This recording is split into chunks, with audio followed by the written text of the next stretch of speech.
Hi viewers, welcome to our channel. ప్రస్తుతం మనతో పాటు సీనియర్ జర్నలిస్ట్ దాము బాలా సార్ ఉన్నారు. వారితో మాట్లాడదాం. నమస్కారం సార్. బాలీవుడ్ హీరోయిన్ ని వైసీపీ నాయకులు కిడ్నాప్ చేసి టార్చర్ పెట్టిన ఆ ఇష్యూ ఏదైతే ఉందో అది మరింత హాట్ టాపిక్ గా మారింది సార్. మళ్ళీ ఆ హీరోయిన్ నిన్న బయటకు వచ్చి మాట్లాడుతుంది. అంటే ఏ విధంగా తను టార్చర్ చేశారు, ఎందుకు కిడ్నాప్ చేశారు అన్న విషయాలపైన. అసలు ఇప్పుడు ఈ కేసు ఎటుపోతుంది అంటారు? మరి ఆ హీరోయిన్ ఏం మాట్లాడింది? మరి గవర్నమెంట్ వీళ్ళపైన ఎటువంటి యాక్షన్ తీసుకునే అవకాశం ఉందా సార్? ఏదేమైనా తెలుగుదేశం 1 by 1 వైసీపీకి సంబంధించిన అమ్మాయిల విషయాలని బయటికి తీసుకొస్తూ ఉంది. ఇప్పుడు ఇది మొన్నటి వరకు ఆశా జత్వాని అనే పేరుని తీసుకొచ్చారు. ఇప్పుడేమో కాదంబరి జత్వాని అంటున్నారు ఆమె. సో మొన్నటి వరకు ఎవరి పేర్లు కూడా చెప్పకుండా ఇండైరెక్ట్గా ఏదో ఒక ఇండస్ట్రియలిస్టు, ఒక వైసీపీ నాయకుడు ఇలా మాట్లాడుకుంటూ వచ్చారు. ఇప్పుడు మొత్తానికి ఆమెనే రంగంలోకి దించినట్టుగా అర్థమవుతుంది. ఆమె నిన్న TV5 మూర్తితో లైవ్ షోలో ఆమె పార్టిసిపేట్ చేసింది. కాకపోతే ఇక్కడ ఇప్పటికీ నాకైతే కొన్ని అర్థం కాని విషయాలు ఉన్నాయి. ఏంటంటే సజ్జన్ జిందాల్ పేరు బయటకు వచ్చింది. సజ్జన్ జిందాల్ JSW అనే కంపెనీ అయింది. సజ్జన్ జిందాల్కి 64 ఏళ్ళు.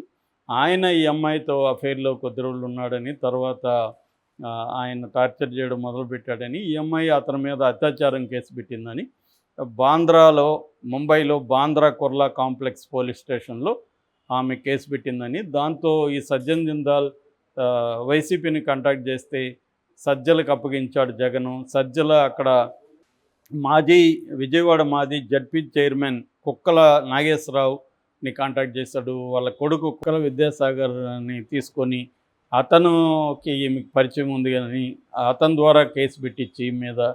సో కొంతమంది ఇక్కడ నుంచి పోలీసులు, విజయవాడ నుంచి పోలీసులు బాంబే వెళ్ళి, బాంబేలో ఆమెను ఆమె ఫ్యామిలీని పట్టుకొచ్చి ఇక్కడ దాదాపు 40 రోజుల పాటు, మొన్నటి వరకు 18 రోజులు అన్నారు, ఇప్పుడు 40 రోజులు అంటున్నారు. 40 రోజుల పైన గెస్ట్ హౌస్లో వాళ్ళని ఉంచి వాళ్ళకి ఆహారం కూడా సరిగా అందించుకోకుండా టార్చర్ చేసి వాళ్ళని డాక్యుమెంటరీల అనేక మంది డాక్యుమెంట్స్ మీద సైన్ చేయించి, సో వాళ్ళని భయభ్రాంతం చేసి వదిలేశారు. దాని తర్వాత ఇది ఎప్పుడు జరిగిందంటే ఈ ఇయర్ ఫిబ్రవరిలో జరిగింది. ఫిబ్రవరి 10 నుంచి 14 తేదీల మధ్య ఇది జరిగింది. దాని తర్వాత మార్చి 15 వరకు ఇది బెయిల్ ఇచ్చారు. జైలు నుంచి వీళ్ళని బయటికి తీసుకొచ్చారు.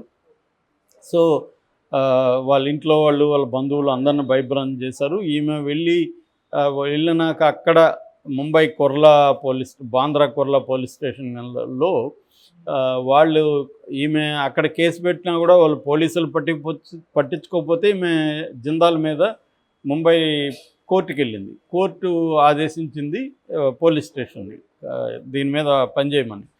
కానీ ఫైనల్గా ఈ టార్చర్ అంతా అయినాక ఆమె పోలీసులకి సహకరించలేదన్న పేరుతో క్లోజర్ పిటిషన్ కోర్టులో వేసేసారు పోలీసులు. సో ఆ కేసు క్లోజ్ అయిపోయింది.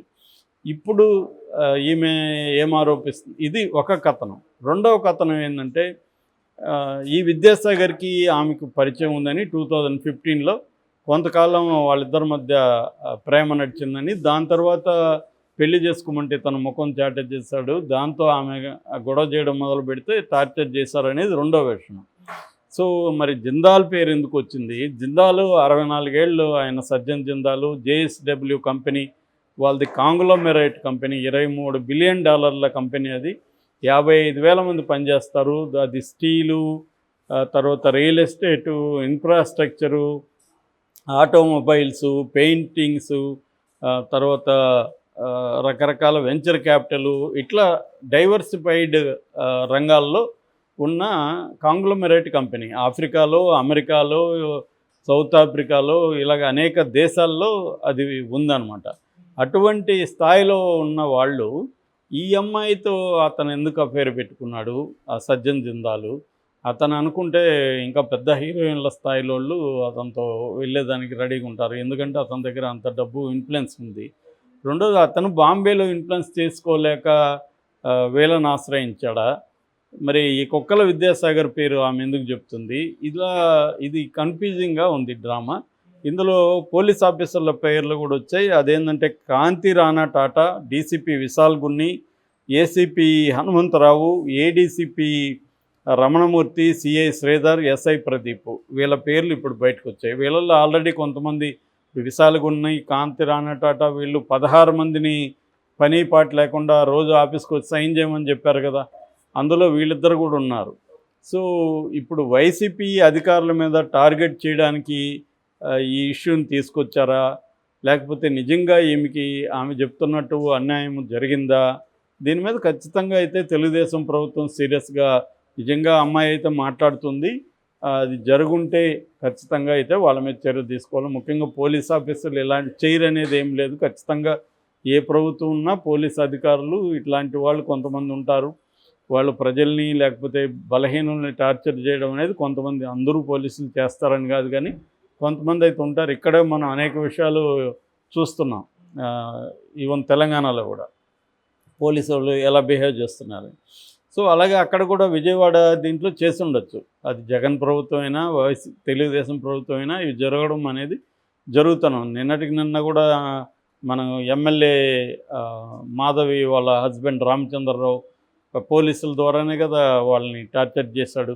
కాబట్టి ఇవన్నీ కామన్, అన్ని చోట్ల జరుగుతుంటాయి. ఖచ్చితంగా అయితే ఆమె చెప్పేది వాస్తవమా కాదా, ఆమె చెప్తున్నట్టు సజ్జన్ జిందాల్ దీంట్లో ఇన్వాల్వ్ అయ్యాడా అనేది చూడాలి. ఆమె అయితే నాకు భద్రత ఇస్తే నేను వచ్చి కేసు పెడతానంటుంది. కేసు పెట్టిస్తారు ఖచ్చితంగా, వీళ్ళు భద్రత ఇస్తారు. ఇప్పుడు ఎలాగూ బీజేపీ తెలుగుదేశం కూటమి అధికారంలో ఉంది కాబట్టి. సో ఆమెను తీసుకొచ్చినాక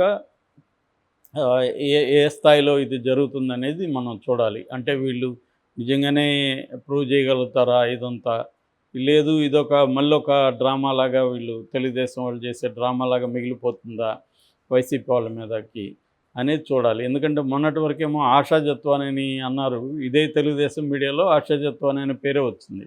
ఇప్పుడేమో కాదంబరి జత్వాని కిందకు వస్తుంది. పూర్తి పేరేమన్నా కాదంబరి ఆశాజత్వాని ఉందో తెలియదు.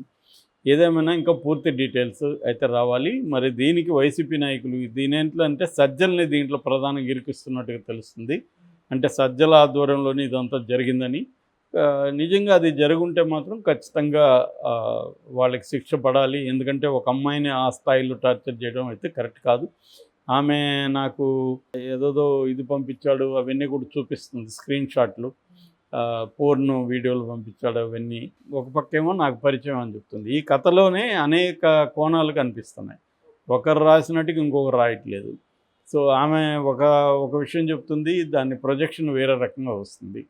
సో మరి ఇప్పుడు సజ్జల జిందాల్ రోల్ ఏంటి, ఈ కుక్కల విద్యాసాగర్ రోల్ ఏంటి, సజ్జల రోల్ ఏంటి, ఈ పోలీసుల కాంతి రానట్టు వీళ్ళు ప్రత్యేక ఫ్లైట్లో వెళ్ళి ముంబైకి వెళ్ళి ఏమైనా పట్టుకొచ్చే స్థాయి ఎందుకు రావాల్సి వచ్చింది. సో ఇవన్నీ కూడా బయటికి రావాలి. మరి అప్పుడు ఎందుకు ఇది ఎప్పుడు లీక్ కాలేదు, వీళ్ళు వెళ్ళిపోయి కూడా భయంతో ఉండిపోయారా, ముంబైలో వీళ్ళు కేసు పెట్టారా ఆల్రెడీ, మళ్ళీ ఎందుకు అక్కడ కేసుకి వెళ్ళలేదు అంటే వీళ్ళ పెట్టిన భయం అలాగా ఉండొచ్చు. ఎందుకంటే వాళ్ళు వీక్ అయితే వీళ్ళు 40 రోజులు టార్చర్ అంటే ఎవరికైనా ధైర్యం ఉండదు, మళ్ళీ చేస్తే మళ్ళీ పట్టుకొస్తారేమో అనే భయం కూడా ఉండొచ్చు. సో ఏదేమైనా ఒక మహిళ ముందుకొచ్చి చెప్పింది కాబట్టి ఖచ్చితంగా దీని మీద విచారణ జరగాలి. అది వైసీపీ ఇంకొకటి అనేది అనవసరం. ఎవడైనా నేరం చేస్తుంటే నేరస్తుడే, పార్టీకి సంబంధం లేదు. కాబట్టి ఏ పార్టీ వాళ్ళు చేసినా ఇది ఖచ్చితంగా శిక్ష పడాలి.